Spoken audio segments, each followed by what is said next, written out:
शर्म करो कि लड़कियां इस्तेमाल करने की चीज नहीं होती है, सपोर्ट करने की चीज होती है।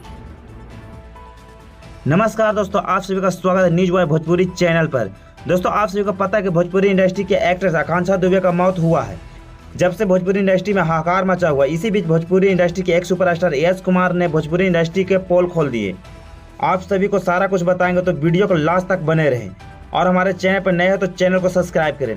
दोस्तों, यश कुमार ने अभी लाइव आकर भोजपुरी इंडस्ट्री के खिलाफ एक चौंकाने वाले बयान दिए हैं। दोस्तों, यश कुमार का कहना है कि भोजपुरी इंडस्ट्री में सब एक दूसरे से लड़ते झगड़ते रहते हैं और एक दूसरे को नीचा गिराने की कोशिश करते हैं। जी हाँ दोस्तों, यश कुमार का कहना है कि आकांक्षा के साथ गलत हुआ है और आकांक्षा को न्याय मिलना चाहिए। मुझे भी इस इंडस्ट्री वालों ने बहुत परेशान किया। हम जब मंच पे आते हैं तो बोलते हैं कि मैं फलाना, मैं ढिमकाना।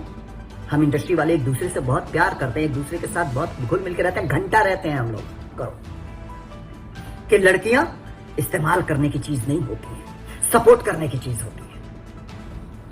कभी कोई किसी से एक्टर से दुश्मनी निकालने के लिए एक 6 महीने के लिए लड़की को गर्लफ्रेंड बना लेंगे, लेके साथ चारों जगह घूमेंगे। 6 महीने में मन भर गया, छोड़ दो लड़की को, क्योंकि वो दूसरे की बेटी है, क्योंकि वो दूसरे की लड़की है, आपके घर की नहीं है ना। जब आपके घर की लड़की के साथ कुछ गलत होगा तब आपको होता समझिए। दोस्तों, आकांक्षा दुबे का मां का कहना है कि आकांक्षा का मौत के जिम्मेदार समर सिंह और संजय सिंह है और समर सिंह 3 साल से टॉर्चर कर रहे थे और समर सिंह किसी और के साथ काम करने नहीं देते थे। दोस्तों, आप लोग बताएं कि आकांक्षा दुबे का मौत के जिम्मेदार कौन हो सकता है, कमेंट करके जरूर बताएं। दोस्तों, वीडियो लास्ट तक देखने के लिए बहुत बहुत धन्यवाद।